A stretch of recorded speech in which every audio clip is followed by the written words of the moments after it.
भगवद गीता अध्याय 2 सांख्य योग।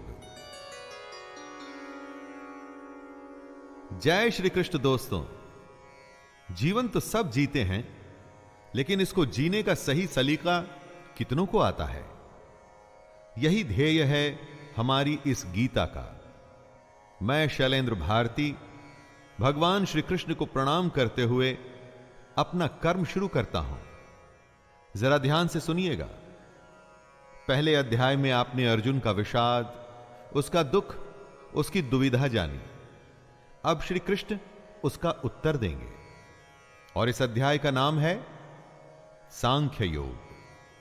इसमें अर्जुन की कायरता तथा उसके भ्रम को लेकर विश्लेषण है, उसका एनालिसिस है। दोस्तों, यहां से शुरुआत होती है उस ज्ञान की जिसके लिए भगवद गीता दुनिया का सबसे महानतम ग्रंथ और ज्ञान का भंडार माना जाता है।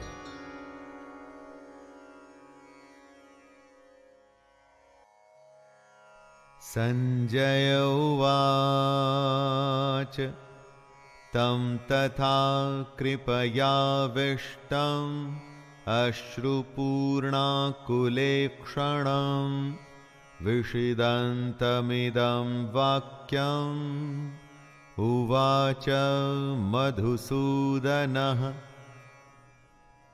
संजय कहते हैं, उस प्रकार करुणा से भरे हुए और आंसुओं से पूर्ण तथा व्याकुल नेत्रों वाले शोक युक्त उस अर्जुन को भगवान देखते हैं। अर्जुन दुख से घिरा हुआ है, आशा खत्म हो चुकी है, हिम्मत टूट चुकी है, और ऐसे में कृष्ण उसे समझाना शुरू करते हैं। जहां युद्ध का वर्णन होना चाहिए था, वहां दुख और विषाद का माहौल है। अर्जुन की आंखों में आंसू, मन में निराशा है। यह एक बहुत बड़ी हैरानी की बात थी। धृतराष्ट्र या संजय कोई भी इसकी आशा नहीं कर रहे थे। अर्जुन का दुख देखकर कृष्ण उत्तर देने के लिए तैयार होते हैं। दोस्तों, यही है गीता। अर्जुन या हम सबकी शंका और ईश्वर या कृष्ण का ज्ञान। श्री भगवानुवाच कुतस्त्वाकश्मलमिदं विषमे समुपस्थितम् अनार्यजुष्टमस्वर्ग्यम् अकीर्तिकरमर्जुन। श्री भगवान बोलते हैं, हे अर्जुन, तुझे इस समय असमय में यह मोह किस हेतु से प्राप्त हुआ? क्योंकि ना तो यह श्रेष्ठ पुरुषों के द्वारा आचरित है, न स्वर्ग को देने वाला है, और न कीर्ति को करने वाला ही है। युद्ध के समय ऐसी शंका, यह तो असमय है। दोस्तों, इस तरह अपने शत्रु के प्रति मोह दिखाने का काम अर्जुन जैसे योद्धा कैसे कर सकते हैं? अपने कर्म से अगर हम मुंह मोड़कर मोह या किसी और वजह से हताश बैठ जाएं, तो वो ठीक नहीं है। इससे कभी कोई लाभ नहीं होता। क्लैब्यमास्मगमः पार्थ नैतत्त्वयुपपद्यते क्षुद्रं हृदय दौर्बल्यं त्यक्त्वोत्तिष्ठ परंतप। कृष्ण समझा रहे हैं, हे अर्जुन, नपुंसकता को मत प्राप्त हो। अगर तू युद्ध में आया है तो युद्ध कर, ऐसे डर मत। तेरे जैसे धनुर्धर के लिए यह ठीक नहीं है, सही नहीं कि इस तरह से मन की कमजोरी दिखाओ। दोस्तों, श्री कृष्ण यहां नपुंसकता का अर्थ शक्तिहीनता, कमजोर हो जाना, युद्ध से मुंह मोड़ लेने वाली बात कर रहे हैं। यानी कि जो धर्म कहता है उसके अनुसार कर्म तो करना ही चाहिए। स्वयं को कमजोर मानकर बात को छोड़ देना यह सही नहीं है। बुरे समय में अगर हमें भी जब आशंका सताए, यही बात हमें याद रखनी चाहिए कि मन की दुर्बलता छोड़ हमें सिर्फ उस कर्म के बारे में सोचना चाहिए जो हम करने के लिए आए हैं। अर्जुन उवाच कथं भीष्ममहं संख्ये द्रोणं च मधुसूदन इषुभिः प्रतियोत्स्यामि पूजार्हावरिसूदन। अर्जुन अपनी शंका के बारे में कहते हैं, हे मधुसूदन, मैं रणभूमि में किस प्रकार बाणों से भीष्म पितामह और द्रोणाचार्य के विरुद्ध लड़ूं, जिनसे मैंने सब कुछ सीखा है, जो मेरे लिए सबसे बड़े हैं, उन पर मैं कैसे बाण चला सकता हूं। दोस्तों, यहां पर अर्जुन का कहना है, उसका संशय है, असल में सुनने में गलत नहीं लगता। अर्जुन जिनकी पूजा करते हुए बड़े हुए हैं, अपने पितामह या अपने गुरु पर वो बाण कैसे चला सकते हैं। लेकिन युद्ध का तो यही काम है। बाण शत्रु और अपने में भेद नहीं करता। जब वो चलता है तो प्राण लेने के इरादे से, जिसे करने में इस वक्त अर्जुन असफल हो रहे हैं।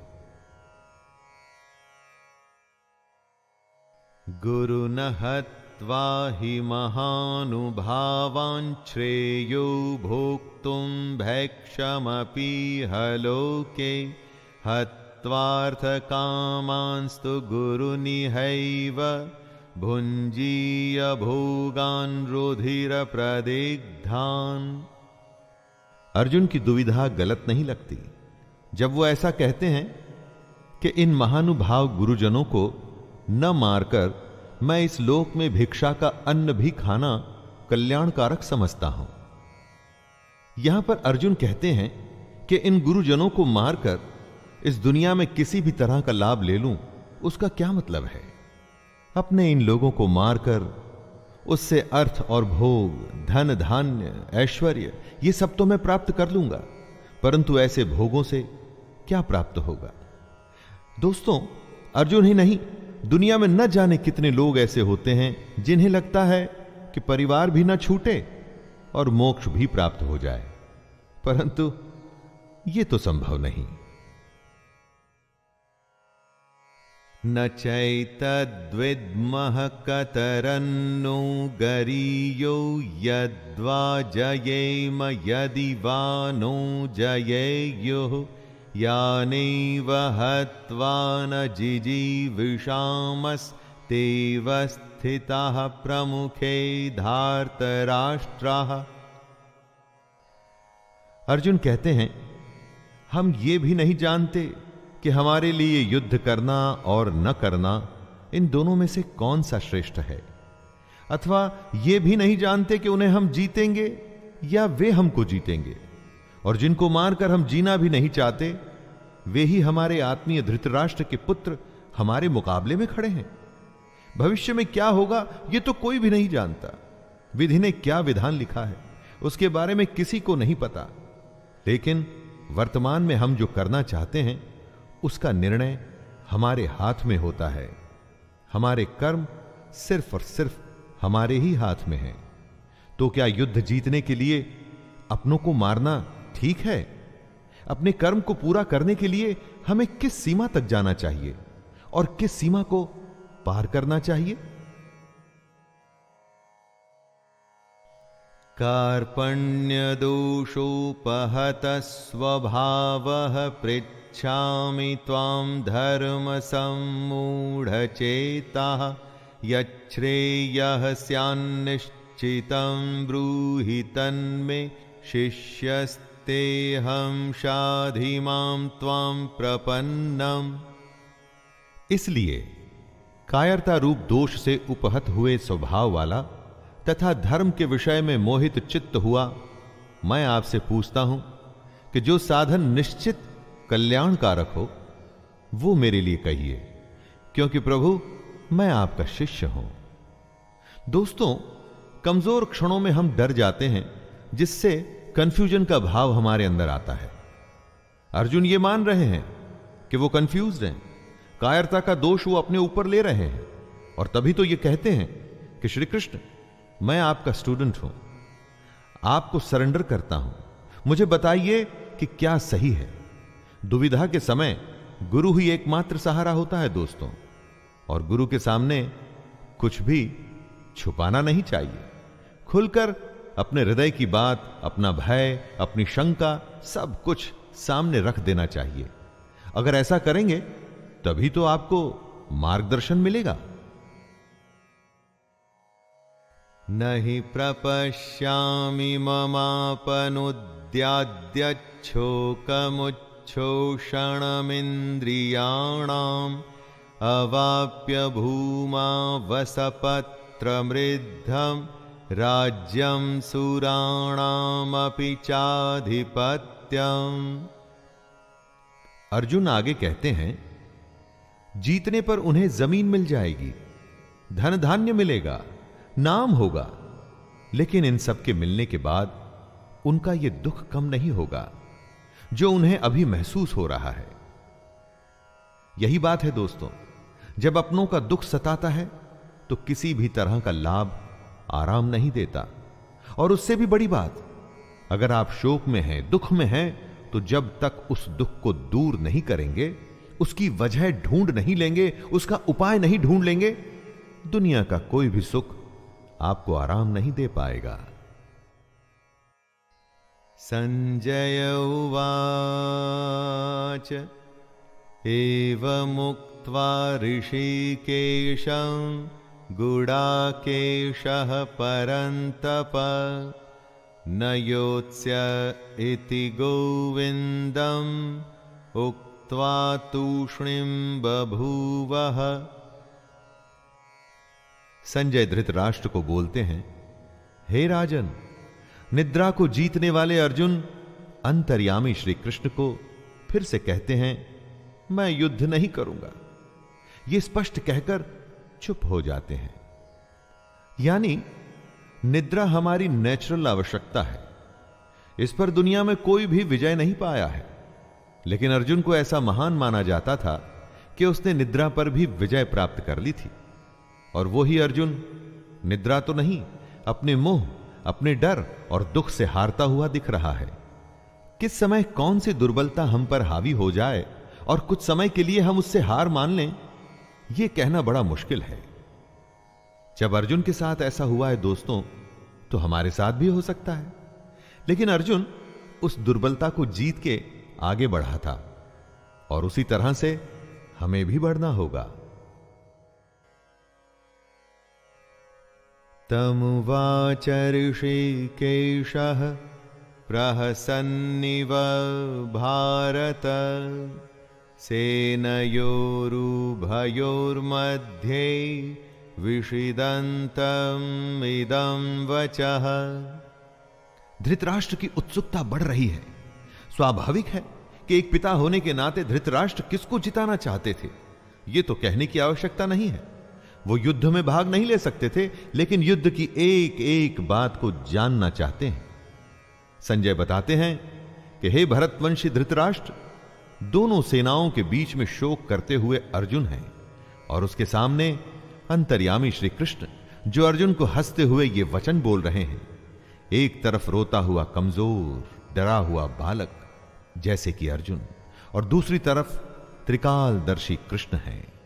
शायद कृष्ण को इसीलिए छलिया भी कहा जाता था।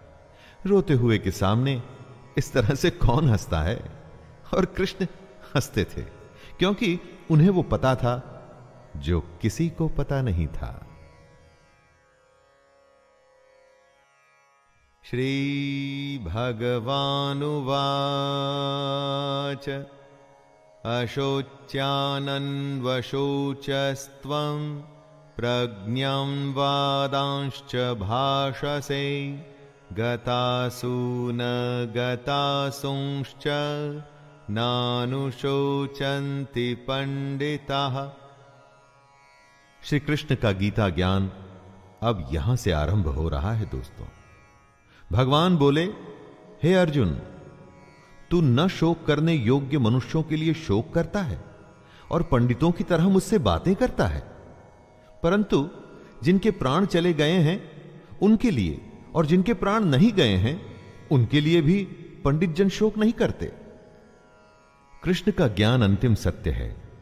वह अर्जुन से कहते हैं कि तुम पंडितों की तरह बातें भी नहीं कर रहे और ना तुम ज्ञानियों की तरह बातें कर रहे हो। जो पंडित और जो ज्ञानी होते हैं वो किसी के जीवित रहने पर या जीवित न रहने पर भी शोक नहीं करते, अर्थात इस दुनिया में किसी भी बात का शोक नहीं करना चाहिए।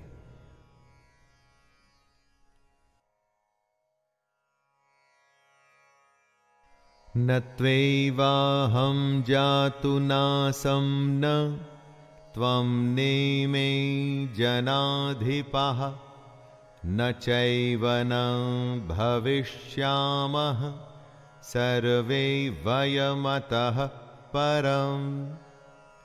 हे अर्जुन, न तो ऐसा ही है कि किसी काल में मैं नहीं था, तू नहीं था, अथवा ये राजा लोग नहीं थे, और न ऐसा ही है कि इससे आगे हम सब नहीं रहेंगे। ऐसा कोई समय नहीं था अर्जुन, जब अर्जुन नहीं था, कृष्ण नहीं था, बाकी के राजा नहीं थे। हम आते हैं और जाते हैं, फिर से आते हैं, समय का खेल चलता रहता है। अब यह बात अर्जुन या हमारे जैसे दुनियादारी में फंसे लोगों के लिए समझना या समझाना बहुत मुश्किल है दोस्तों, और इसी में से कृष्ण हमें बाहर निकालना चाहते हैं। काल का फेर, जी हां, काल का फेर तो चलता ही रहता है। हर काल में हमारे जैसे, अर्जुन के जैसे और कृष्ण के जैसे लोग होते हैं। आने वाले समय में भी हम तीनों होंगे और ऐसा ही खेल फिर से होगा।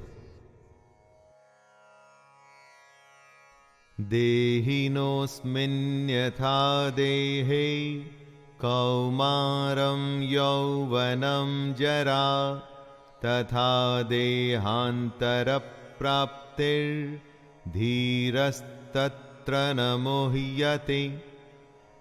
कृष्ण जीवन का खेल समझाते हुए कहते हैं, जैसे जीवात्मा की इस देह में बालकपन, जवानी और वृद्धावस्था होती है, वैसे ही अन्य शरीर की प्राप्ति होती है। इस विषय में धीर पुरुष मोहित नहीं होता। हमारी आत्मा तो वही रहती है, लेकिन शरीर बचपन से बुढ़ापे तक बदलता है। वैसे ही नए जन्म में नया शरीर मिलता है। दोस्तों, कृष्ण कहते हैं कि बदलाव प्रकृति का नियम है।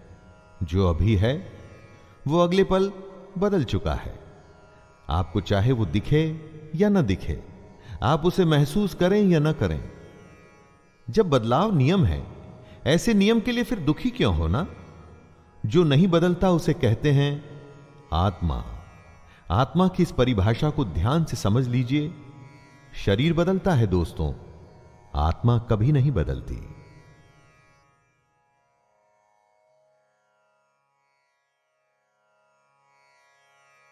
मात्रा स्पर्शास्तु कौन्तेय शीतोष्ण सुख दुःखदाः आगमापायिनो नित्यास्तांस्तितिक्षस्व भारत। हे कुंती पुत्र, सर्दी, गर्मी और सुख दुख को देने वाले इंद्रिय और विषयों के संयोग तो उत्पत्ति, विनाशशील और अनित्य हैं। इसलिए हे भारत, उनको तू सहन कर। जिन्हें हमारी इंद्रियां महसूस करती हैं, वो सर्दी, गर्मी या सुख दुख आते जाते रहते हैं, हमेशा नहीं रहते। हमारे सेंसेस और उनके विषयों से जुड़ करके हमें भूख, नींद, सुख, दुख, सुकून, बेचैनी जैसे फीलिंग्स आती हैं। लेकिन ये सब हमारे शरीर से जुड़ी बातें हैं जो खत्म होने वाली हैं। सारी की सारी खत्म होने वाली हैं, परंतु जो खत्म नहीं होता उसे कहते हैं आत्मा।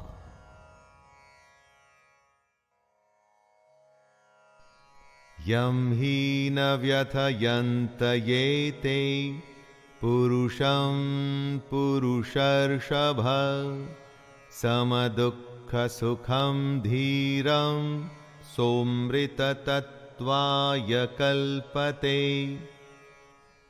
क्योंकि हे पुरुष श्रेष्ठ, दुख सुख को समान समझने वाले जिस धीर पुरुष को ये इंद्रिय और विषयों के संयोग व्याकुल नहीं करते, वह मोक्ष के योग्य होता है। सुख दुख जो बराबर समझे, दोनों हालत में एक जैसा रहे, वही जीवन में आगे बढ़ता है। जितनी भी आपकी आयु हो, जीवन में जरा पीछे मुड़ के देखिए, न जाने कितनी बार आप सुख दुख से बीते होंगे, कभी बेतहाशा खुशी हुई होगी, किसी के जाने या बेहद बड़े नुकसान पे शायद आप फूट फूट के रोए भी होंगे, और आगे आने वाले जीवन में भी ऐसा होता ही रहेगा। ज्ञानी इस बात को जानते हैं कि ऐसे सुख दुख तो आते जाते रहते हैं, एक ही भाव कभी रुक के नहीं रहता। नासतो विद्यते भावो न भावो विद्यते सतः उभयोरपि दृष्टोऽन्तस्त्वन्नयोस्तत्त्वदर्शिभिः। कृष्ण कहते हैं कि असत वस्तु की तो सत्ता नहीं है और सत का अभाव नहीं है। इस प्रकार इन दोनों का ही तत्वज्ञानी पुरुषों द्वारा देखा गया है। दोस्तों, जो झूठ है उसका कोई मूल्य नहीं, मूल्य सिर्फ सच का ही है। समझदार लोग इस बात को समझते हैं, जिसका आना जाना लगा रहे उसके लिए कोई क्या शोक करे। सुख गया तो दुख दरवाजे पर आने के लिए बिल्कुल तैयार खड़ा है। एक के लिए दुख करेंगे तो आने वाली अच्छी खबर के लिए जल्द ही खुश ही होना पड़ेगा। लेकिन अगर आप ज्ञान को समझें तो पाएंगे कि ये दोनों भाव झूठे हैं, इनका कोई मूल्य नहीं। मूल्य है तो सिर्फ आत्मा का, जो निरंतर है, और सिर्फ वही सच है।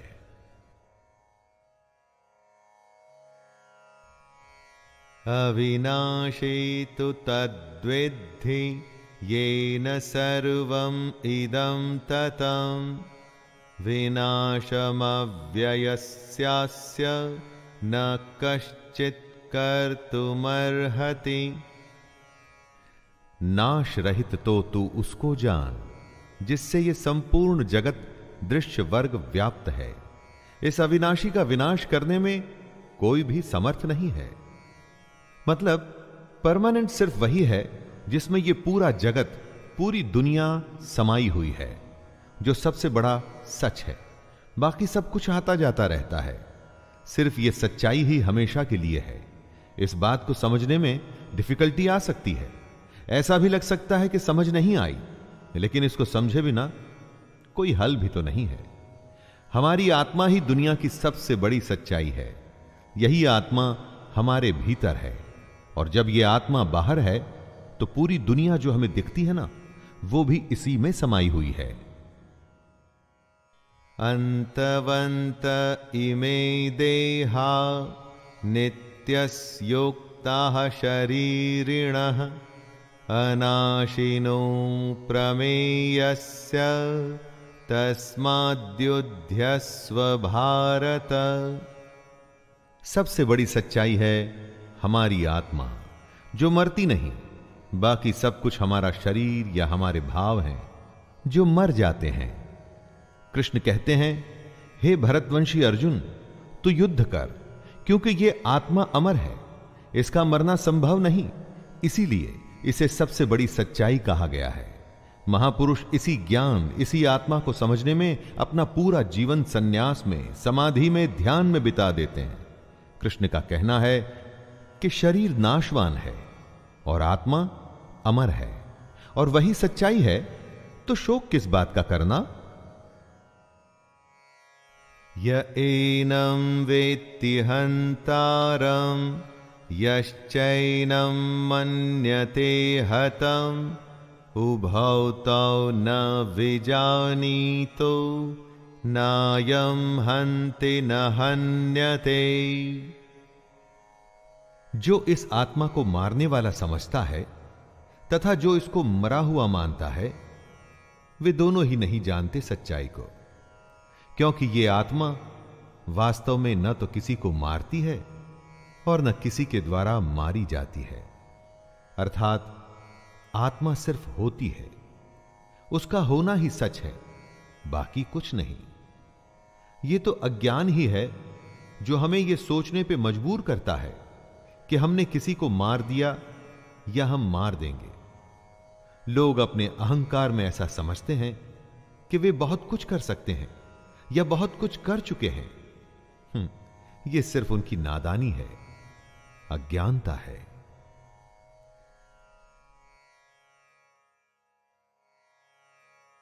न जायते म्रियते वा कदाचिन्नायं भूत्वा भविता वा न भूयः अजो नित्यः शाश्वतोऽयं पुराणो न हन्यते हन्यमाने शरीरे। कृष्ण आगे समझाते हैं कि ये आत्मा किसी काल में भी न तो जन्मती है और ना ही मरती है, तथा न ये उत्पन्न होकर फिर होने वाली ही है, क्योंकि ये तो अजन्मा, नित्य, सनातन और पुरातन है। शरीर के मारे जाने पर भी ये मरती नहीं। आत्मा हमेशा रहती है, हर काल में। बाकी सब कुछ आता है और जाता है। आत्मा कल, आज और कल हमेशा रहेगी।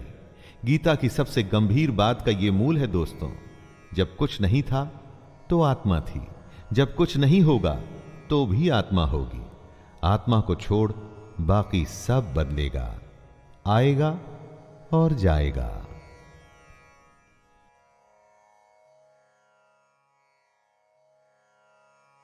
वेदा विनाशिनं नित्यं य एनमजमव्ययम् कथं स पुरुषः पार्थकं घातयति हन्तिकम्। हे पृथापुत्र अर्जुन, जो पुरुष इस आत्मा को नाश रहित, नित्य, अजन्मा और अव्यय मानता है, वह पुरुष कैसे किसको मरवाता है और कैसे किसको मारता है? जो इस बात को समझता है कि आत्मा ही सबसे बड़ा सच है, वो किसी को कैसे मार सकता है या कैसे मरवा सकता है? इस बात को समझने का मतलब है कि ब्रह्म रूपी सच को समझना, ब्रह्म को समझना। सच से अधिक हम झूठ को महत्व देते हैं, आत्मा से अधिक हम पार्थिव शरीर को। पार्थिव शरीर जो मिट्टी से बना है और अग्नि में जल के उसी में मिल जाएगा और फिर से मिट्टी हो जाएगा। महत्व हमें देना है अपनी आत्मा को, जो हमेशा थी और हमेशा रहेगी। वासांसि जीर्णानि यथा विहाय नवानि गृह्णाति नरोपराणि तथा शरीराणि विहाय जीर्णान् यन्यानि संयाति नवानि देहि। जैसे मनुष्य पुराने वस्त्रों को त्याग कर दूसरे नए वस्त्रों को ग्रहण करता है, वैसे ही जीवात्मा पुराने शरीरों को त्याग कर दूसरे नए शरीरों को प्राप्त होता है। मतलब आत्मा को छोड़ बाकी सब कुछ बदलता है, एकदम वैसे ही जैसे हम कपड़े बदलते हैं। पुराने कपड़े के फट जाने पर, उसके धागे धागे अलग हो जाने पर उसे छोड़ दिया जाता है। वैसे ही अलग अलग कारण से जब मृत्यु होती है और शरीर रहने लायक नहीं रहता, तब आत्मा उसे छोड़कर दूसरे शरीर में चली जाती है। शरीर की आयु होती है, परंतु आत्मा की नहीं। जब देह की आयु पूरी हो जाती है तो उसकी सांसें रुक जाती हैं और आत्मा अपने एक घर को छोड़कर दूसरे घर में जाती है।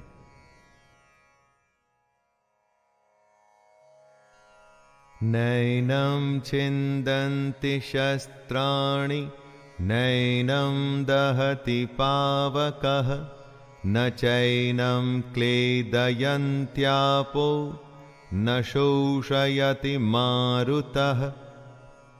इस आत्मा को शस्त्र नहीं काट सकते, इसको आग नहीं जला सकती, इसको जल नहीं गला सकता और वायु सुखा नहीं सकती। आत्मा कोई वस्तु नहीं कि कट जाए, जल जाए या सूख जाए। आत्मा के इसी स्वरूप को कृष्ण समझा रहे हैं। जैसे कपड़ा फटता है, गल जाता है, उसी तरह से आत्मा को कोई वस्तु समझना भूल होगी। उस आत्मा को अपनी इस दुनिया की किसी चीज से मत तोलिए। आत्मा किसी के भी जैसी नहीं, उसका कोई दूसरा उदाहरण संभव ही नहीं। आत्मा अपने आप में विरली और अनूठी है। यह हमसे पहले भी थी और आगे भी रहेगी। अच्छेद्योयमदाह्योयम् अक्षोभ्यवर्ज्यः अक्लेद्यो शोष्य एव च नित्यः सर्वगतः स्थाणुर् अचलो यम सनातनः। ये आत्मा अच्छेद्य है, इसे छेदा नहीं जा सकता। ये आत्मा अदाह्य है, इसे जलाया नहीं जा सकता। अक्लेद्य है मतलब गीला भी नहीं किया जा सकता। और निसंदेह अशोष्य है मतलब इसे सुखाया भी नहीं जा सकता। ये आत्मा नित्य, सर्वव्यापी, अचल, स्थिर रहने वाली और सनातन है। सनातन का अर्थ क्या होता है दोस्तों? जो हमेशा से है और हमेशा रहेगा, वही आत्मा भी है। श्री कृष्ण ये बताना चाहते हैं कि हम जो नाशवान हैं, मतलब हमारा जो ये शरीर है, इस पर ज्यादा ध्यान न दें।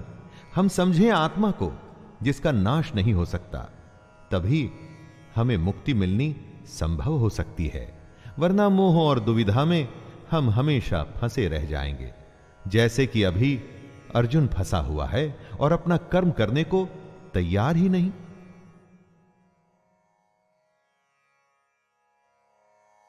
अव्यक्तोऽयमचिन्त्योऽयम् अविकार्योमुच्यते तस्मादेवं विदित्वैनं नानुशोचितुमर्हसि।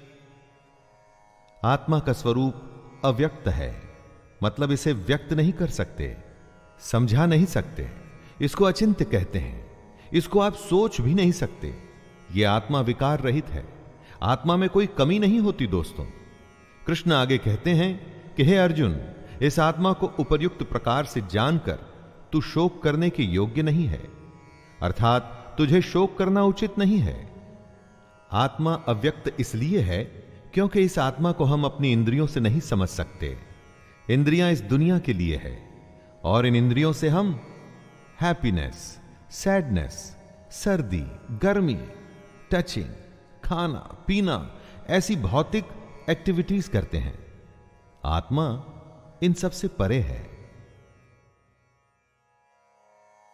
अथ चैनं नित्यजातं नित्यं वा मन्यसे मृतं तथापि त्वं महाबाहो नैवं शोचितुमर्हसि।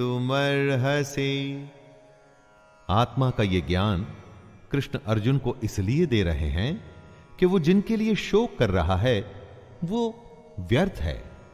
कृष्ण समझाते हैं कि हे अर्जुन, यदि तू इस आत्मा को जन्म लेने वाली तथा सदा मरने वाली मानता है, तो हे महाबाहो, तू इस प्रकार शोक करने के योग्य नहीं है।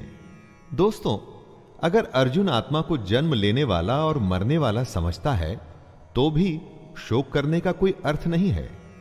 अगर अर्जुन आत्मा को शरीर की तरह ही जन्म लेने वाला और मरने वाला समझता है, तो भी युद्ध में मरने वालों के लिए शोक करने का कोई मतलब नहीं। जातस्तहि ध्रुवो मृत्युर्ध्रुवं जन्म मृतस्य च तस्मादपरिहार्येऽर्थे न त्वं शोचितुमर्हसि। कृष्ण कहते हैं कि हे अर्जुन, अगर तुम ये मानते हो कि जन्मे हुए की मृत्यु निश्चित है और मरे हुए का जन्म निश्चित है, तो इससे भी इस बिना उपाय वाले विषय में तुम्हें शोक करने का कोई हक नहीं है। जन्म और मृत्यु तो जुड़े हैं एक के बाद दूसरे का होना, तो फिर शोक क्यों करना? जिसका जन्म हुआ उसका अंत तो निश्चित है, और अगर आत्मा ने जन्म लिया है तो उसका मरना भी निश्चित है। कृष्ण यहां यह कह रहे हैं कि न जाने कितनी ही बार हम उन बातों के लिए शोक करते हैं जिसका होना तय है। यह समझदारी नहीं है। जो तय है वो होगा ही, और जो होगा ही तो उसके लिए शोक करके अपने आप को कमजोर या दुर्बल बनाने की क्या आवश्यकता है? अव्यक्तादीनि भूतानि व्यक्तमध्यानि भारत अव्यक्तनिधनान्येव तत्र का परिदेवना। हे अर्जुन, संपूर्ण प्राणी जन्म से पहले अप्रकट थे और मरने के बाद भी अप्रकट हो जाने वाले हैं, केवल बीच में ही प्रकट है। फिर ऐसी स्थिति में शोक क्या करना? हमारा होना, किसी का भी होना, उनके जन्म और मृत्यु के बीच में होता है, तो फिर शोक किसके लिए करना? अचानक से एक जन्म होता है, जब कोई नहीं था तो वो एक नया खिलखिलाता हुआ नया जीवन आता है, खुशियां लिए हुए, लेकिन उसके साथ ही किसी के जाने की भी तैयारी शुरू हो गई है।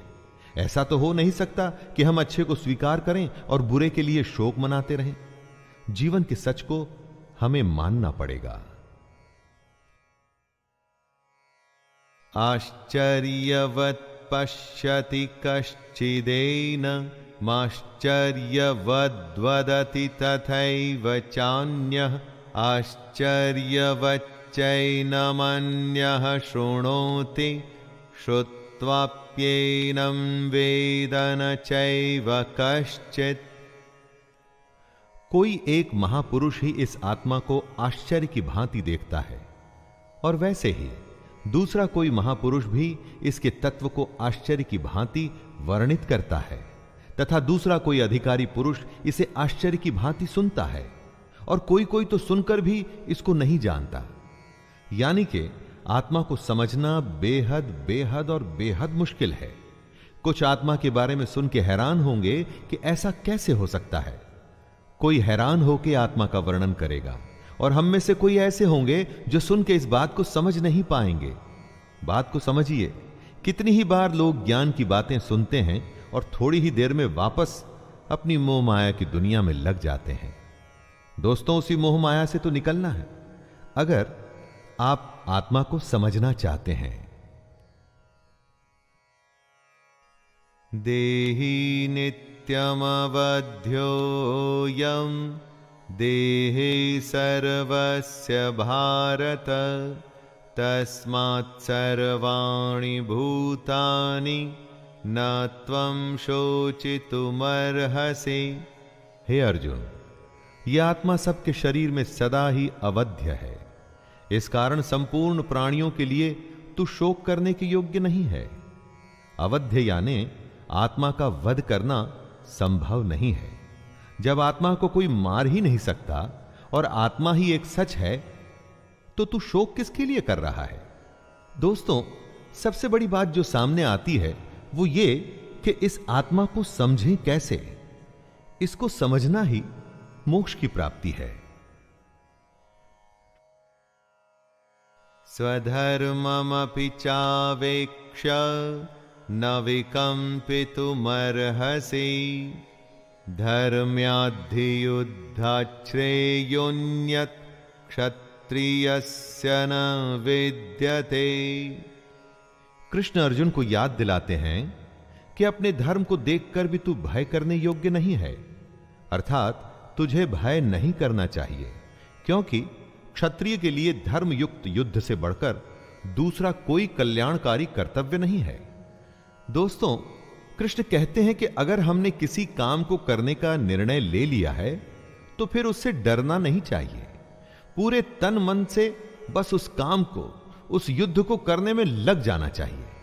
ज्ञान यह है कि निर्णय के बाद डरने का कोई मतलब नहीं, सिर्फ करने का मतलब है, कर्म करने का। यदृच्छया चोपपन्नां स्वर्गद्वारमपावृतं सुखिनः क्षत्रियाः पार्थ लभन्ते युद्धमीदृशम्। हे पार्थ, अपने आप प्राप्त हुए और खुले हुए स्वर्ग के द्वार रूप इस प्रकार के युद्ध को भाग्यवान क्षत्रिय लोग ही पाते हैं। युद्ध को, चैलेंज को खुले मन से स्वीकार करने में ही सबसे बड़ी खुशी है। दोस्तों, कृष्ण युद्ध को स्वर्ग का खुला हुआ द्वार बता रहे हैं। हमारे लिए भी यह बात इस तरह से सही है कि हमको भी अपने जीवन में अगर कोई चुनौती मिलती है तो उसे मोक्ष मानकर उस चैलेंज को पूरा कर जाने में लग जाना चाहिए। क्षत्रिय वो है जो युद्ध में अपना धर्म निभाए। अगर आपकी कामना, आपका प्रयास आपके लिए युद्ध है तो एक क्षत्रिय की तरह आपको भी अपने धर्म को पूरा करना चाहिए। अथ चेत्त्वमिमं धर्म्यं संग्रामं न करिष्यसि ततः स्वधर्मं कीर्तिं च हित्वा पापमवाप्स्यसि। किंतु यदि तू इस धर्म युक्त युद्ध को नहीं करेगा तो स्वधर्म और कीर्ति को खोकर पाप को प्राप्त होगा। कृष्ण चेतावनी देते हैं कि अगर हमने चैलेंज को, युद्ध को स्वीकार नहीं किया तो फिर उसके बदले में सिर्फ पाप मिलेगा। हमारा स्वभाव हम में युद्ध करने की क्षमता, शक्ति को पैदा करता है, और अगर हमारा स्वभाव हमें युद्ध से दूर लेके जा रहा है तो मतलब हम अपने धर्म से दूर हो रहे हैं और पाप के भागी हो रहे हैं। अकीर्तिं चापि भूतानि कथयिष्यन्ति ते व्ययां संभावितस्य चाकीर्तिर्मरणादतिरिच्यते। कृष्ण कहते हैं, हे अर्जुन, सब लोग तेरी बहुत काल तक रहने वाली अपकीर्ति का भी कथन करेंगे, और माननीय पुरुष के लिए अपकीर्ति मरण से भी बढ़कर है। मतलब युद्ध करने से अगर मना कर दिया तो उससे बड़ा अपमान, उससे बड़ी बेइज्जती कुछ नहीं हो सकती। कुछ लोगों की भीड़ में अगर आप जाते हैं तो सब आपको सम्मान से देख आपकी प्रशंसा करते हैं, और दूसरी स्थिति में आप कहीं जाते हैं तो लोग अपमान से देखते हैं, अपनी नजरें फेर लेते हैं। आपको क्या स्वीकार है, यश या अपकीर्ति, अपमान या सम्मान? युद्ध को छोड़ देने का मतलब ही अपमान है। भयाद्रणादुपरतं मंस यन्ते त्वां महारथाः येषां च त्वं बहुमतो भूत्वा यास्यसि लाघवम्।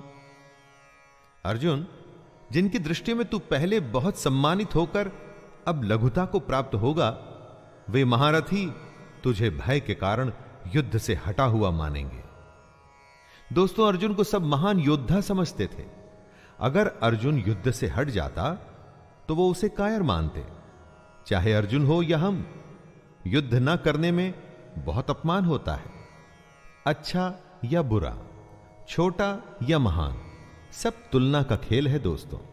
इस खेल में हार जीत तो होती ही है, इसके अलावा युद्ध में कौशल दिखाना भी एक बहुत बड़ी बात होती है। और अगर कोई युद्ध से ही मुंह फेर ले तो समाज में उसे कहीं जगह नहीं मिलती।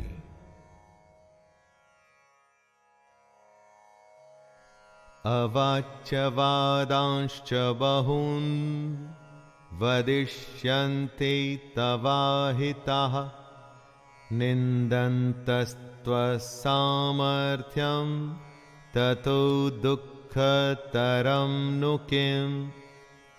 आपके बैरी, आपके शत्रु तो इसी ताक में रहते हैं कि कब आपकी निंदा कर सकें। युद्ध से भाग के उन्हें ऐसा मौका क्यों देना? हे अर्जुन, तेरे बैरी लोग तेरे सामर्थ्य की निंदा करते हुए तुझे बहुत से न कहने जैसे वचन भी कहेंगे। उससे अधिक दुख और क्या होगा? अपने चारों तरफ देखिए दोस्तों, ऐसे लोगों की कमी नहीं होगी जो इस मौके की तलाश में हैं कि कैसे आपको नीचा दिखाया जाए। अगर ये मौका आप खुद ही उन्हें परोस कर दे देंगे तो सोचिए उन्हें कितनी खुशी होगी। फिर हमें उन्हें यह मौका देने की क्या आवश्यकता है? हतो वा प्राप्स्यसि स्वर्गं जित्वा वा भोक्ष्यसे महीम् तस्मादुत्तिष्ठ कौन्तेय युद्धाय कृतनिश्चयः। या तो तू युद्ध में मारा जाकर स्वर्ग को प्राप्त होगा अथवा संग्राम में जीतकर पृथ्वी का राज्य भोगेगा। इस कारण हे अर्जुन, तू युद्ध के लिए निश्चय करके खड़ा हो जा। आज की दुनिया में इसी बात को सोच के देखिए दोस्तों, पूरे जी जान से खेलने पर आप हार जीत की चिंता नहीं करते, क्योंकि आप अपना सब कुछ झोंक चुके होते हैं। जीतने पर नाम होता है और हारने पर भी आप अपने और दूसरों के मन में सम्मान पाते हैं, क्योंकि आपने धर्म के अनुसार युद्ध किया। इसलिए अपनी चुनौतियों से, चैलेंजेस से कभी भी मुंह नहीं मोड़ना चाहिए। सुख दुखे समे कृत्वा लाभालाभौ जया जयौ ततो युद्धाय युज्यस्व नैवं पापमवाप्स्यसि। जय पराजय, लाभ हानि और सुख दुख को समान समझकर उसके बाद युद्ध के लिए तैयार हो जा। इस प्रकार युद्ध करने से हे अर्जुन तू पाप को नहीं प्राप्त होगा। दोस्तों, अपनी चुनौती में अगर आप अपना सर्वस्व लगा देते हैं तो जीतने पर तो सब कुछ मिलेगा ही, लेकिन अगर हार भी जाते हैं तो अफसोस नहीं होगा, निराशा नहीं होगी, क्योंकि आपके पास जो भी था वो आपने युद्ध में, अपनी चैलेंजेस में लगा दिया। अब इस स्थिति को बड़े ध्यान से देखिए। युद्ध में अपना सब कुछ लगाने पर हार जीत में अंतर कम हो जाता है, और यही तो कृष्ण भी कह रहे हैं कि सुख और दुख को एक जैसा समझें और बस युद्ध में लग जाएं। अच्छा बुरा सबको एक जैसा समझकर बस अपने काम, अपनी चुनौती में लग जाइए। एषा ते विहिता सांख्ये बुद्धिर्योगे त्विमां शृणु बुद्ध्या युक्तो यया पार्थ कर्मबंधं प्रहास्यसि। हे पार्थ, यह बुद्धि तेरे लिए ज्ञान योग के विषय में कही गई है, और अब तू इसको कर्म योग के विषय में सुन। दोस्तों, अब कृष्ण कर्म योग के बारे में बता रहे हैं, जिससे कर्मों के बंधन को तोड़ा जा सके, नष्ट किया जा सके। ज्ञान सोचने और समझने की बात है, और कर्म व्यवहारिक यानी प्रैक्टिकल, सच्चाई, दोनों तरीके हैं अपने गंतव्य, मंजिल या डेस्टिनेशन पर पहुंचने के। यनेहाभिक्रमनाशोस्ति प्रत्यवातो न विद्यते स्वल्पमप्यस्य धर्मस्य त्रायते महतो भयात्। इस कर्म योग में आरंभ का अर्थात बीज का नाश नहीं है, और उल्टा फल रूपी दोष भी नहीं है, बल्कि इस कर्म योग रूपी धर्म का थोड़ा सा भी साधन जन्म मृत्यु रूपी महान भय से रक्षा करवा देता है। सबके लिए ज्ञान का, साधना का, साधुओं का मार्ग संभव नहीं है। हमारे जैसे अधिकतर लोगों को कर्म योग अपनाना चाहिए। अगर कर्म योग को समझ के उस पर हम सब चल सकें तो कभी निराशा नहीं होगी। अगर इस कर्म योग को हम थोड़ा सा भी समझ लें तो जन्म और मृत्यु के डर से हमेशा के लिए बच सकते हैं। व्यवसायात्मिका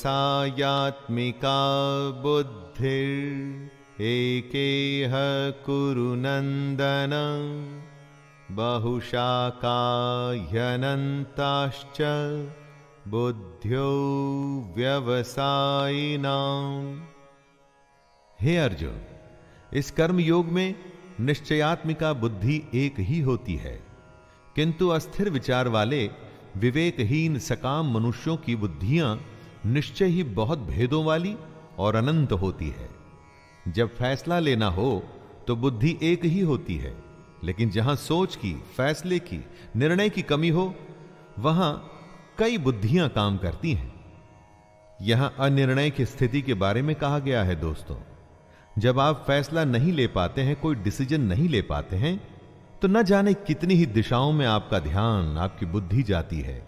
लेकिन अगर आप निर्णय करने की सोच लें तो उसके बाद सिर्फ उस काम को करने का ही प्रण होता है। और अगर ऐसा नहीं है तो ऐसा होना चाहिए। यामिमां पुष्पितां वाचं प्रवदन्त्य विपश्चितः वेदवादरताः पार्थ नान्यदस्तीति वादिनः। हे अर्जुन, जो भोगों में तन्मय हो रहे हैं, जो कर्म फल के प्रशंसक वेद वाक्यों में ही प्रीति रखते हैं, जिनकी बुद्धि में स्वर्ग ही परम प्राप्य वस्तु है और जो स्वर्ग से बढ़कर दूसरी कोई वस्तु ही नहीं देखते, यानी ऐसे लोग जो कर्म के बदले में होने वाले सिर्फ फल लाभ की ही बात करते हैं। जब भी कोई काम उससे होने वाले फायदे से शुरू होता है तो वो काम नहीं, स्वार्थ हो जाता है, उसे कर्म नहीं कह सकते। जो लोग ऐसा करते हैं उन्हें कृष्ण कर्म फल का प्रशंसक बता रहे हैं। आप अकर्मी होने से बचिए। कामात्मानः स्वर्गपरा जन्म कर्म फल प्रदां क्रिया विश्लेष बहुलां भोगैश्वर्य गतिं प्रति। ऐसे लोगों को कृष्ण ढोंगी बताते हैं। वो कहते हैं, हे अर्जुन, ऐसा कहने वाले हैं वे अविवेकी जन इस प्रकार की जिस पुष्पित अर्थात दिखाऊ शोभा युक्त वाणी को कहा करते हैं, ऐसे लोग ढोंगी होते हैं। यानी वो लोग जो कर्म की बात सिर्फ इसलिए करते हैं ताकि उन्हें बदले में भोग और ऐश्वर्य जैसे फल या लाभ मिल सकें, काम से ज्यादा उसके होने वाले फायदे की बात करना ढोंग है। कई लोग आपको मिलेंगे जो जमीन पर इतना काम नहीं करेंगे जितना वो हवाई किले बनाएंगे। दोस्तों, ऐसे ढोंगी लोगों से बचना चाहिए। भोगैश्वर्य प्रसक्तानां तया परित चेतसां व्यवसायात्मिका बुद्धिः समाधौ न विधीयते। जो कर्म की बातें सिर्फ भोग और ऐश्वर्य के लिए करते हैं, जिनका ध्येय सिर्फ भोग और ऐश्वर्य है, उन पुरुषों की परमात्मा में निश्चयात्मिका बुद्धि नहीं होती। यानी ऐसे लोगों का ध्येय स्वार्थ होता है, फायदा होता है, भगवान या अपने काम में सच्ची लगन नहीं होती। ऐसे लोगों की संगत से बचना चाहिए। इनकी पहचान होती है इनके नेगेटिव रवैये से। इनकी बातों से आप समझ जाएंगे कि काम में इनकी कोई रुचि नहीं, बस उस काम का फल भोगने में इनको बहुत रुचि है। त्रैगुण्य विषया वेदा निस्त्रैगुण्यो भवार्जुन निर्द्वन्द्वो नित्यसत्वस्थो निर्योगक्षेम आत्मवान। हे अर्जुन, वेदों के कर्म कांड हमारी प्रकृति के 3 गुणों से जुड़े हैं। इसलिए तू उन भोगों एवं उनके साधनों में आसक्तिहीन, हर्ष शोकादि द्वंद्वों से रहित, नित्य वस्तु परमात्मा में स्थित योग और क्षेम को न चाहने वाला और स्वाधीन अंतःकरण वाला हो। यहां पर कृष्ण अत्यंत कठिन लेकिन सबसे बड़ी बात कह रहे हैं। वो कहते हैं कि वेद भी सिर्फ 3 गुणों में ही सीमित हो जाते हैं, उससे आगे वो भी नहीं जानते। उससे आगे है कर्मयोग। उनका कहना है कि कर्म करो लेकिन उसमें आसक्ति नहीं, उससे जुड़े सुख दुख से लगाव न रखो। यावानर्थ उदपाने सर्वतः संप्लुतोदके तावान् सर्वेषु वेदेषु ब्राह्मणस्य विजानतः। बेहद बड़े जलाशय के प्राप्त हो जाने पर छोटे जलाशय में मनुष्य का जितना प्रयोजन रहता है, उसी तरह से अगर जिसने ब्रह्म तत्व को समझ लिया तब उसके लिए वेदों की कोई आवश्यकता नहीं। पोथी पढ़ पढ़ जग मुआ, पंडित भया न कोय। पोथी या वेद से ही आपको सफलता मिले ऐसा सोचना गलत है। कर्म योग तो उस बड़े तालाब की तरह है कि अगर यह मिल गया तो छोटे तालाब की आवश्यकता आपको क्यों रहेगी। कर्म का खेल इतना बड़ा है कि उसके आगे सारे ज्ञान छोटे पड़ जाते हैं। लेकिन कर्म को समझना पड़ेगा कि आखिर ये होता क्या है। कर्मण्यैवाधिकारस्ते मा फलेषु कदाचन मा कर्मफल हेतुर्भुर्मा ते संगोस्त्वकर्मणि। तेरा कर्म करने में ही अधिकार है, उसके फलों में कभी नहीं। इसलिए तू कर्मों के फल के लिए काम मत कर। और ऐसा भी ना हो कि तू कर्म ही ना करे। कर्म करना है लेकिन फल के लिए नहीं। गीता के सबसे लोकप्रिय श्लोक में इस श्लोक की गिनती होती है। कर्म करना है लेकिन फल के लिए नहीं, उसे अपना धर्म और अपना कर्तव्य समझकर। योगस्थः कुरु कर्माणि संगत्यक्त्वा धनंजय सिद्धय सिद्धयोः समो भूत्वा समत्वं योग उच्यते। कृष्ण योग को और समझा रहे हैं। हे धनंजय, तू आसक्ति को त्याग कर सिद्धि और असिद्धि में समान बुद्धि वाला होकर योग में स्थित हुए कर्तव्य कर्मों को कर। कर्म के फल की इच्छा न कर, और ऐसा नहीं करना कि कर्म करने में इच्छा न हो। यही निष्काम कर्म की कुंजी, उसकी चाबी, उसका सार है। कर्म के बाद क्या फल मिलेगा उसकी परवाह किए बिना बस पूरी लगन से अपने धर्म और कर्तव्य को पूरा कर। दूरेण ह्यवरं कर्म बुद्धि योगा धनंजय बुद्धौ शरणमन्विच्छ कृपणः फलहेतवः। कर्म के फल की इच्छा को छोड़ के जो निष्काम कर्म योगी होता है वो पाप पुण्य से दूर हो जाता है। जो फल के लिए काम करते हैं उन्हें हमेशा असफल होने का डर रहता है, और इसीलिए कभी भी वो कर्म को अच्छे से नहीं कर पाते, और फिर अगर उनको फल मिल भी जाता है तो इसी फल में उलझ जाते हैं। इसलिए हमें बुद्धि योग की शरण में आना चाहिए। लगन सिर्फ काम में और भगवान में, तब बुद्धि निश्चय से काम कर पाती है। बुद्धि युक्तो जहातीह उभे सुकृत दुष्कृते तस्माद् योगाय युज्यस्व योगः कर्मसु कौशलम्। बुद्धि योग की शरण में आने से बिना फल के काम करने वाला इसी दुनिया में पाप पुण्य से मुक्त हो जाता है। हे अर्जुन, तू समत्व रूप योग में लग जा। मतलब अच्छा हो, बुरा हो, सुख हो या दुख हो, सभी में एक ही तरीके से समभाव से तू बस अपना कर्म, अपना कर्तव्य करता रहे। कर्मजं बुद्धियुक्ता हि फलं त्यक्त्वा मनीषिणः जन्मबन्धविनिर्मुक्ताः पदं गच्छन्त्यनामयम्।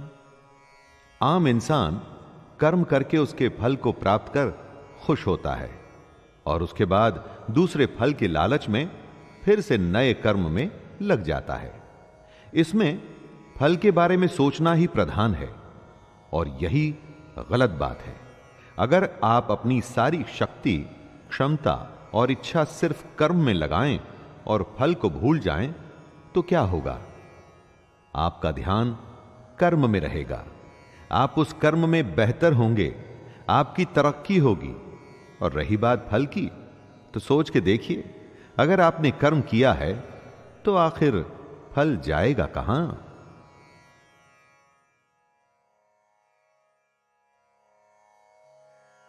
यदा ते मोहकलिलं बुद्धिर्व्यतितरिष्यति तदा गन्तासि निर्वेदं श्रोतव्यस्य श्रुतस्य च। कर्म के फल का मोह हो या रिश्तों का मोह, धन या ऐश्वर्य का मोह, यही मोह हमें फंसाता है। जब बुद्धि मोह के दलदल से निकल जाती है, तब परमात्मा के पास आने की राह निकल आती है। रिश्ते, धन, ऐश्वर्य बुरे नहीं, उनसे मोह बुरा है, क्योंकि जब आपका लगाव इन वस्तुओं से हो जाता है तो सोचने की शक्ति कम हो जाती है। बुद्धि ठीक से काम नहीं करती, फैसले गलत हो जाते हैं। इसलिए इस मोह को बुरा बताया गया है। धृतराष्ट्र के पुत्र मोह से ही पूरा महाभारत हुआ। युधिष्ठिर के द्यूत या जुए के मोह में उनका पूरा राज्य चला गया था। दोस्तों, यह उस समय की ही बात नहीं है। आप चाहें तो आज के समय के भी कई सारे उदाहरण जो आप अपने आसपास में देख सकते हैं।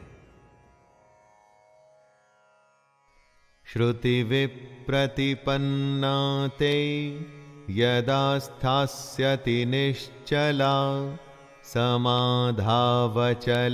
बुद्धिस्तदा योगमवाप्स्यसि। जितने लोग होते हैं उतने किस्म की बातें होती हैं, और जितनी बातें होती हैं उतने तरीके से बुद्धि सोचती है। जब दिमाग, बुद्धि स्थिर होकर एक जगह या परमात्मा में लग जाती है तो उसे ही योग कहते हैं।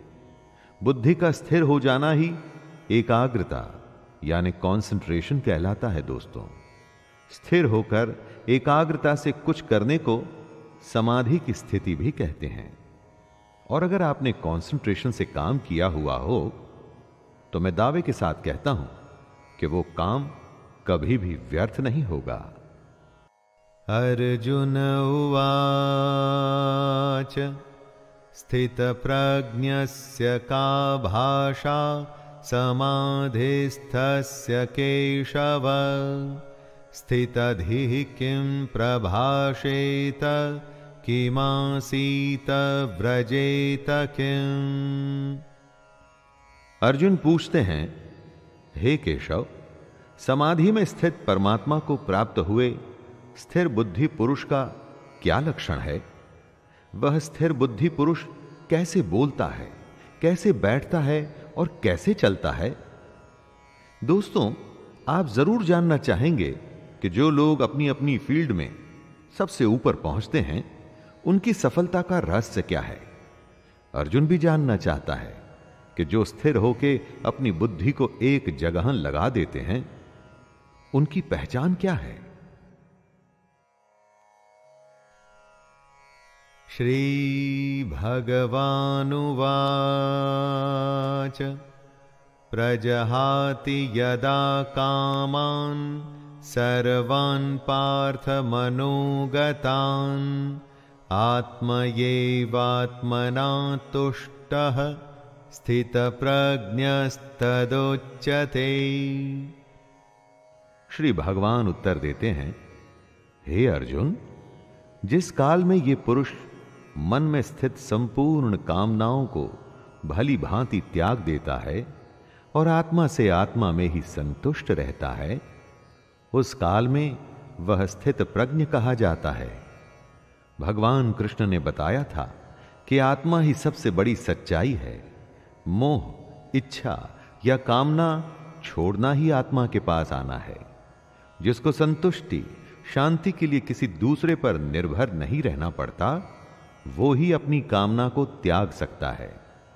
दोस्तों, सोचिए, क्या आपको अपनी खुशी, अपनी शांति के लिए किसी और की आवश्यकता पड़ सकती है? दुःखेष्वनुद्विग्नमनः सुखेषु विगतस्पृहः वीतरागभयक्रोधः स्थितधीर्मुनिरुच्यते। बुरा होने पर जिसके मन में दुख पैदा न हो, अच्छा होने पर जो मन भी शांत रहे, खुशी से पागल न हो, गुस्सा, डर या प्रेम, जो सब कुछ एक ही भाव से एक ही जैसे देखता हो, उसकी बुद्धि स्थिर रहती है और वही मुनि या योगी कहलाता है। अच्छी खबर पे खुश हो जाना, बुरे पे उदास, ये तो स्वाभाविक ही है। अगर किसी जानवर को भी आप कुछ खाने को देंगे तो वो खुश होगा, छीन लेंगे तो उसे बुरा लगेगा। लेकिन इस सब से जो ऊपर उठ जाता है, अलग अलग अवस्थाओं में भी वो अपनी स्वयं की हालत नहीं बदलता, मतलब उसकी बुद्धि स्थिर है, यानी वो मुनि है, वो योगी कहलाने के लायक है। यः सर्वत्रानभिस्नेहस्तत् तत्प्राप्य शुभाशुभं नाभिनन्दति न द्वेष्टि तस्य प्रज्ञा प्रतिष्ठिता। जिसमें लगाव नहीं है, शुभ हो या अशुभ, अच्छा या बुरा, जो दोनों को एक जैसे देखता है, वही अपनी बुद्धि को स्थिर रखता है।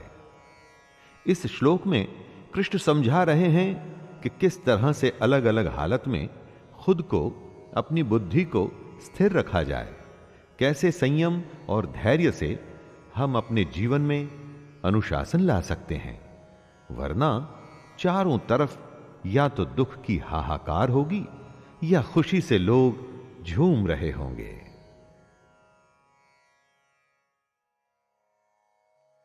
यदा संहरते चायं कूर्मोऽङ्गनीव सर्वशः इन्द्रियाणीन्द्रियार्थेभ्यस्तस्य प्रज्ञा प्रतिष्ठिता।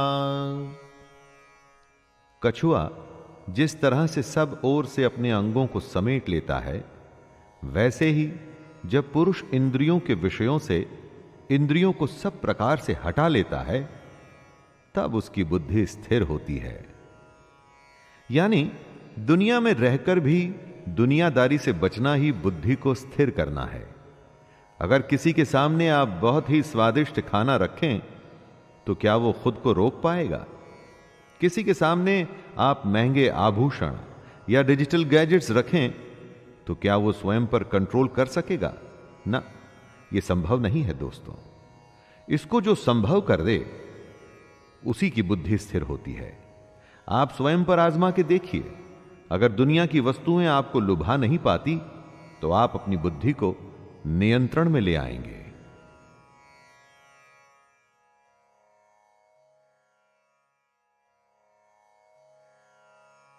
विषया विनिवर्तन्ते निराहारस्य देहिनः रसवर्जं रसोऽप्यस्य परं दृष्ट्वा निवर्तते। संभव है कि हम दुनिया के विषयों में रुचि न लें, इससे हम दुनिया से दूर तो हो जाएंगे, लेकिन दुनिया के प्रति उनकी आसक्ति नहीं जाती। कहने का मतलब है कि मन की इच्छा को खत्म करना है, आसक्ति खत्म करनी है। अगर ऐसा करना है तो ही बुद्धि स्थिर होगी। कृष्ण कह रहे हैं कि मान लीजिए आप दुनिया की वस्तुओं को ना भी बोल देते हैं, तो क्या आपका मन उन्हीं में लगा हुआ है? आसक्ति, इच्छा खत्म करनी है, तभी तो मोह खत्म होगा। मन के लगाव को ही मोह कहते हैं। यततो ह्यापि कौन्तेय पुरुषस्य विपश्चितः इन्द्रियाणि प्रमाथीनि हरन्ति प्रसभं मनः। हे अर्जुन, आसक्ति का नाश न होने के कारण ये प्रमथन स्वभाव वाली इंद्रियां प्रयास करते हुए बुद्धिमान पुरुष के मन को भी बलपूर्वक हर लेती हैं। कृष्ण समझा रहे हैं कि जहां आप अपनी इच्छा या अपनी आसक्ति खत्म नहीं करते, वहां इंद्रियां आपको अपने वश में कर लेती हैं। सोचिए, कितनी ही बार ऐसा होता है कि सुख दुख आपके वश में नहीं, आप सुख दुख के वश में हो जाते हैं। कभी हंसी नहीं रुकती तो कभी रोना नहीं, कभी भूख नहीं रुकती तो कभी नींद, और कभी काम वासना भी नहीं रुकती।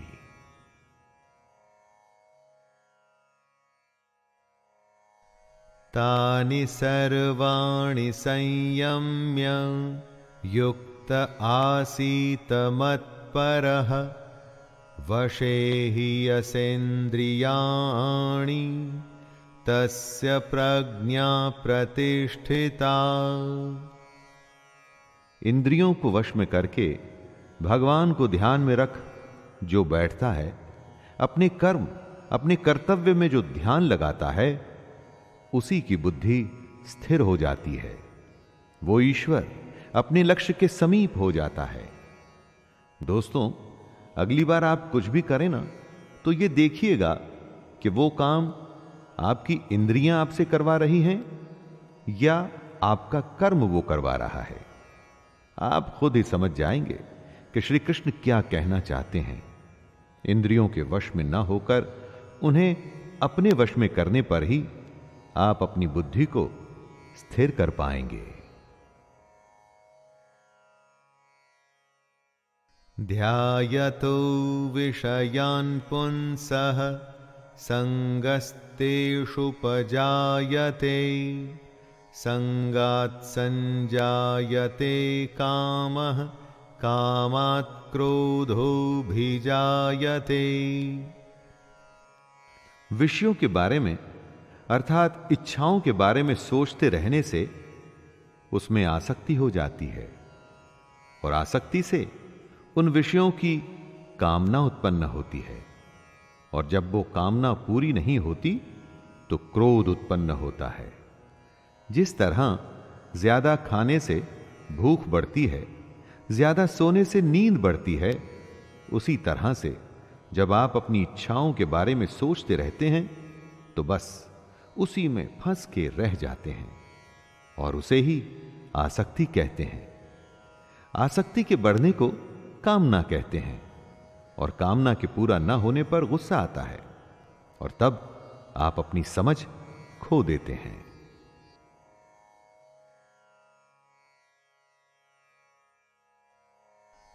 क्रोधात् भवति सम्मोहः, सम्मोहात् स्मृतिविभ्रमः, स्मृतिभ्रंशात् बुद्धिनाशो, बुद्धिनाशात् प्रणश्यति। यानी सोचने की शक्ति कम हो जाती है, मूढ़ भाव से स्मृति में भ्रम हो जाता है। जब सोच नहीं सकते तो याद भी नहीं रख सकते। स्मृति में भ्रम हो जाने से बुद्धि अर्थात ज्ञान शक्ति का नाश हो जाता है। जब याद नहीं रख पाएंगे तो ज्ञान किसी काम नहीं आएगा, बुद्धि बेकार हो जाएगी, और बुद्धि का नाश हो जाने से पुरुष अपनी स्थिति से गिर जाता है। रागद्वेष वियुक्तैस्तु विषयानिन्द्रियैश्चरन्, आत्मवश्यैर्विधेयात्मा प्रसादम् अधिगच्छति। जो अपनी इच्छाओं को, अपनी आसक्तियों को अपने नियंत्रण अर्थात कंट्रोल में रख पाते हैं, दोस्ती शत्रुता, गुस्से या प्यार के बिना अपनी इंद्रियों को भटकने नहीं देते, वो अंतःकरण की प्रसन्नता को प्राप्त होते हैं। ऐसे लोगों को बाहरी नहीं, हार्दिक और अंदरूनी प्रसन्नता होती है। आनंद, खुशी, शांति कहीं बाहर नहीं होती दोस्तों, वो तो हमारे अंदर होती है, और हम उसे ढूंढते बाहर हैं। इसलिए ऐसा कहा गया है कि मोह को कहां ढूंढे रे बंदे, मैं तो तेरे पास। प्रसादे सर्वदुःखानां हानिरस्योपजायते, प्रसन्नचेतसो ह्याशो बुद्धिः पर्यवतिष्ठते। अंतःकरण की प्रसन्नता होने पर, अंदर से प्रसन्न होने पर दुख खत्म हो जाते हैं, और ऐसे प्रसन्न चित्त कर्म योगी की बुद्धि शीघ्र ही सब ओर से हटकर एक परमात्मा में ही भली भांति स्थिर हो जाती है। दोस्तों, आप अपने लक्ष्य के बारे में सोचिए, प्रयास करिए कि उसे सबसे अच्छा, पूरी दुनिया में दी बेस्ट, सबसे श्रेष्ठ उसे कैसे कर सकते हैं, और उसे पूरा करने में लग जाइए। फल का मत सोचिए कि लक्ष्य पूरा होगा कि नहीं, बस उसे करते रहिए और फिर देखिए कैसी मानसिक शांति और सुकून मिलता है आपको। नास्ति बुद्धिरयुक्तस्य न चायुक्तस्य भावना न चाभावयतः शांतिर्शान्तस्य कुतः सुखम।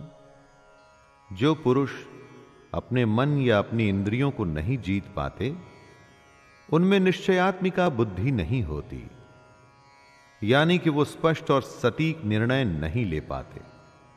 ऐसे मनुष्य के अंतःकरण में भावना भी नहीं होती।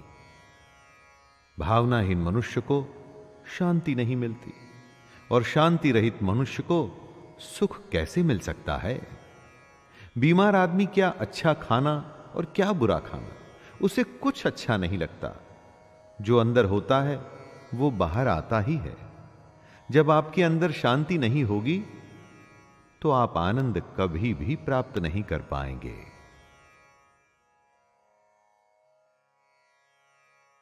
इंद्रियाणां हि चरतां यन्मनोनो विधीयते तदस्य हरति प्रज्ञां वायुर्नावमिवाम्भसि। जैसे जल में चलने वाली नाव को वायु हर लेती है, जैसे हवा पानी में चलती हुई नाव की दिशा बदल देती है, वैसे ही विषयों में विचरती हुई इंद्रियों में से मन जिस इंद्रिय के साथ रहता है, वह एक ही इंद्रिय इस अयुक्त पुरुष की बुद्धि को हर लेती है। अगर वो क्रोध में है तो और कुछ भी नहीं सोच पाएगा, और अगर प्रेम में है तो उसे किसी बात की सुध भी नहीं रहेगी।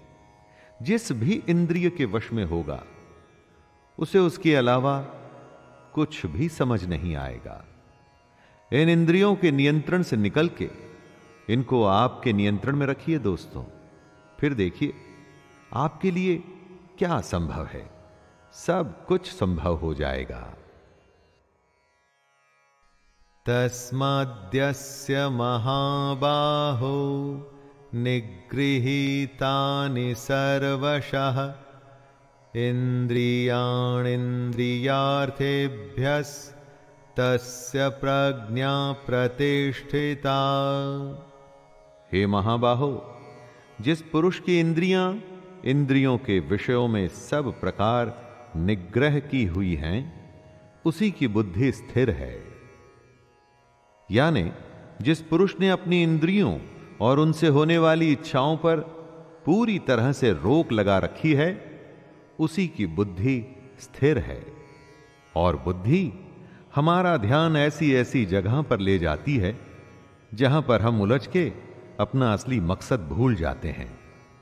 बुद्धि सहारा लेती है हमारी इंद्रियों का। इसलिए अगर बुद्धि पर विजय प्राप्त करनी है दोस्तों, तो इंद्रियों को वश में करना ही होगा।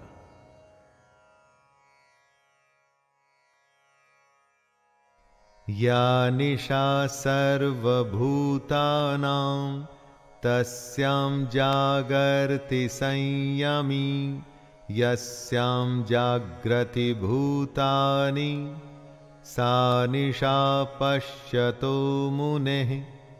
संपूर्ण प्राणियों के लिए जो रात्रि के समान है, उस नित्य ज्ञान स्वरूप परमानंद की प्राप्ति में स्थित प्रज्ञ योगी जागता है।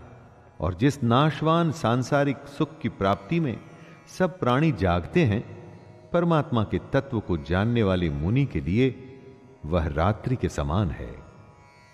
दोस्तों, कृष्ण की यह बात गहरी है और समझनी पड़ेगी।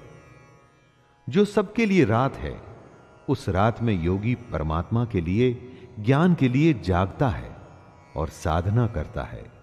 और जो सबके लिए सांसारिक सुख है, जिसके लिए संसार में हर कोई जागता है, वो सुख योगी के लिए रात के समान है। जब सब सोते हैं तो मेहनती बच्चा रात में जाग के पढ़ता है और परीक्षा में वो ही अव्वल आता है। आपूर्यमाणमचलप्रतिष्ठं समुद्रमापः प्रविशन्ति यद्वत् तद्वत् कामायं प्रविशन्ति सर्वे स शान्तिमाप्नोति न कामकामी। जैसे नाना प्रकार की नदियों के जल सब ओर से परिपूर्ण अचल प्रतिष्ठा वाले समुद्र में उसको विचलित न करते हुए ही समा जाते हैं, वैसे ही सब भोग जिस स्थित प्रज्ञ पुरुष में किसी प्रकार का विकार उत्पन्न किए बिना समा जाते हैं, वही पुरुष परम शांति को प्राप्त होता है, भोगों को चाहने वाला नहीं। नदियां समुद्र को विचलित अर्थात उसे डिस्टर्ब नहीं करती, उसी तरह से स्थिर बुद्धि वाले पुरुष में सारी इच्छाएं, सारे भोग समा जाते हैं और उसे विचलित नहीं करते। कई बार किसी के कहने पर आपको बुरा लगता है और आप अपना आपा खो देते हैं, इसका मतलब आपका अपने ऊपर नियंत्रण नहीं है। ऐसा समुद्र बनिए जिसमें कोई भी नदी किसी भी तरह की गाली या कोई कमेंट आपको कभी भी विचलित न कर पाए। विहाय कामान्यः सर्वान् पुमांश्चरति निःस्पृहः निर्ममो निरहंकारः स शान्तिमधिगच्छति। जो पुरुष संपूर्ण कामनाओं को त्याग कर ममता रहित, अहंकार रहित और स्पृहा रहित हुआ विचरता है, वही शांति को प्राप्त होता है, अर्थात वो शांति को प्राप्त है। कामना का, इच्छा का त्याग करना है, उससे मोह नहीं रखना है, घमंड नहीं करना है, दुनिया में रहकर भी दुनिया से अलग रहना है। ऐसे ही इंसान को शांति प्राप्त होती है। कामयाब वही होता है जो परेशान हुए बिना अपनी धुन में, अपने काम में लगा रहता है। सफलता उसी के ही पांव चूमती है। एषा ब्राह्मी स्थितिः पार्थ नैनां प्राप्य विमुह्यते स्थित्वा स्यामन्तकालेऽपि ब्रह्मनिर्वाणमृच्छते। हे अर्जुन, ये ब्रह्म को प्राप्त हुए पुरुष की स्थिति है। इसको प्राप्त होकर योगी कभी मोहित नहीं होता और अंतकाल में भी इस ब्रह्म स्थिति में स्थित होकर ब्रह्मानंद को प्राप्त हो जाता है। दोस्तों, कृष्ण अर्जुन को बता रहे हैं कि जो पुरुष ऐसा करने में सफल होता है उसे ब्रह्म की प्राप्ति होती है। ब्रह्म का अर्थ है सबसे बड़ा सत्य, इससे आगे कुछ भी नहीं होता। कृष्ण कहते हैं कि ये जो सारे लक्षण हैं उन लोगों के हैं जो अपनी बुद्धि को स्थिर रखकर अपने लक्ष्य को प्राप्त करते हैं। स्वाभाविक है कि अगर इन बातों को हम भी अपने जीवन में उतार लें तो हम भी अपने लक्ष्य से कभी दूर नहीं रहेंगे। दोस्तों, ये था गीता का दूसरा अध्याय, सांख्य योग। इस अध्याय में श्री कृष्ण ने कर्म को समझाया, उसके प्रति हमारे उत्साह को बढ़ाया और यह समझाया कि सिर्फ और सिर्फ कर्म में ही अपना ध्यान रखना और किसी भी बात में नहीं।